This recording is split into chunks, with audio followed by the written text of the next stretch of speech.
Kami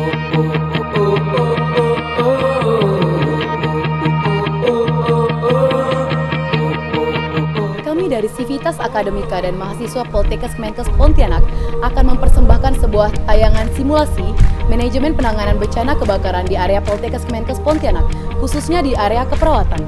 Salah satu bencana internal yang berpotensi terjadi adalah bencana kebakaran. Saat ini, kampus utama Poltekkes Kemenkes Pontianak memiliki 30 unit APAR.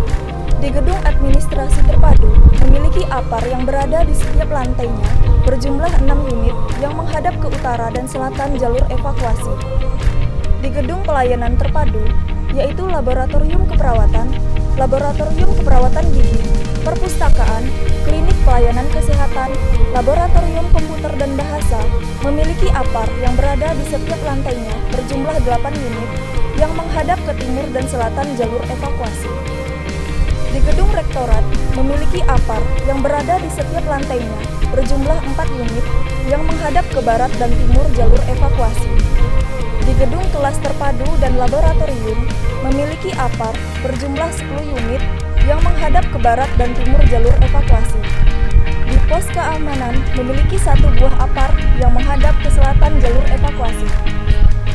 Untuk jalur evakuasi, di sebelah selatan, di sebelah utara, di sebelah timur, di sebelah barat. Jalur evakuasi digunakan saat terjadi kondisi darurat, di mana langsung menuju titik kumpul evakuasi.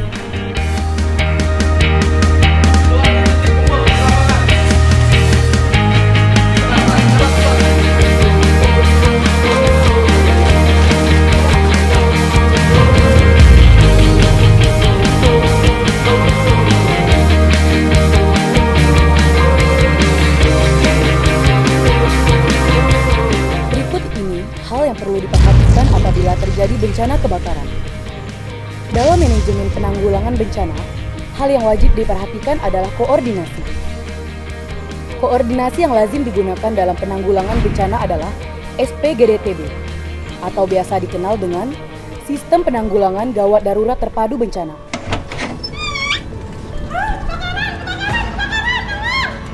Pertama, orang yang menemukan titik api akan menghubungi petugas keamanan yang menginfokan tentang lokasi titik api serta menginformasikan sudah berapa lama kebakaran api terjadi. Kebakaran?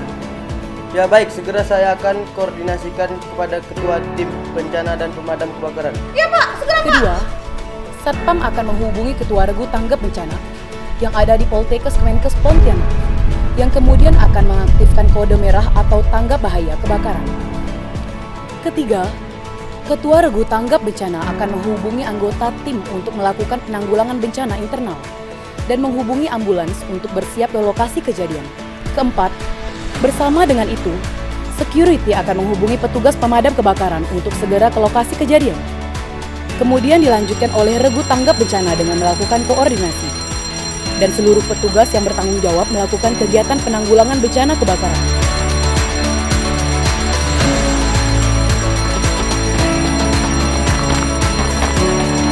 Dalam hal ini terdiri dari evakuasi korban, triase atau memilah korban berdasarkan tingkat kegawatannya, stabilisasi korban, dan yang terakhir, transport korban atau rujuk korban ke pelayanan lebih lanjut.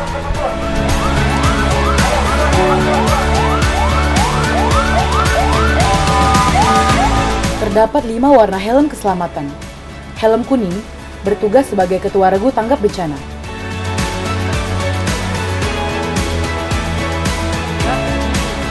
Helm merah bertugas sebagai pemadam api.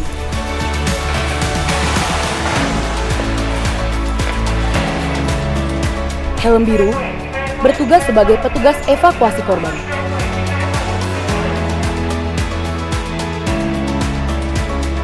Helm orange bertugas menyelamatkan alat-alat medis yang penting.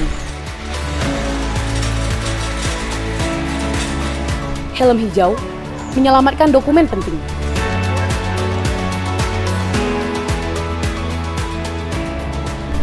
Evakuasi korban bertujuan untuk memindahkan korban dari tempat kejadian perkara ke tempat yang lebih aman agar terhindar dari ancaman.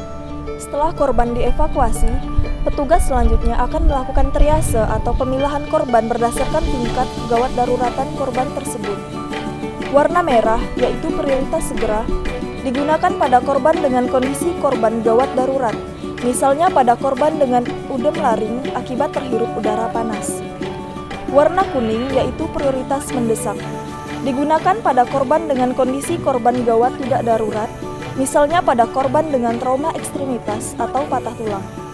Warna hijau, yaitu prioritas tunda, digunakan pada korban dengan kondisi korban tidak gawat tidak darurat, misalnya pada korban dengan laserasi atau luka lecet. Warna hitam digunakan pada korban yang meninggal. Setelah dilakukan triase oleh tim triase, kemudian korban diberikan penanganan dengan kasus yang ada oleh tim perawatan. Dalam tahap terakhir manajemen penanggulangan bencana, yang dilakukan adalah pelaporan dari setiap anggota regu tanggap bencana yang dimulai dari pelaporan kondisi api, pelaporan kondisi semua korban, pelaporan alat-alat medis, serta pelaporan dokumen yang berhasil diselamatkan. Baik, saya apresiasi kepada tim semua. Alhamdulillah kita sudah berhasil memadamkan api ya, walaupun ada korban jiwa tadi, tapi sudah berhasil kita tangani juga dan sudah dibawa ke rumah sakit. Untuk dokumen dan alat-alat medis, alhamdulillah juga sudah selamat. Alhamdulillah. Jadi untuk selanjutnya kita akan tetap melakukan evakuasi melalui tindakan hari ini. Mudah-mudahan kedepannya tidak lagi terjadi seperti ini. Ya, oke. Saya apresiasi kepada tim semua. Selamat siang. Perlu diketahui bahwa di dalam kasus gawat darurat sehari-hari, jika jumlah korbannya sedikit, maka prioritas penanganan korban difokuskan pada korban yang membutuhkan penanganan segera. Akan tetapi, di dalam kasus musibah massal atau bencana, jika jumlah korbannya banyak serta sumber daya manusianya sangat terbatas, maka prioritas penanganan korban difokuskan pada korban yang memiliki peluang hidup lebih besar atau korban dengan prioritas hijau. Demikian tayangan simulasi manajemen penanganan bencana kebakaran di Poltekkes Kemenkes Pontianak. Sekian video kami, terima kasih.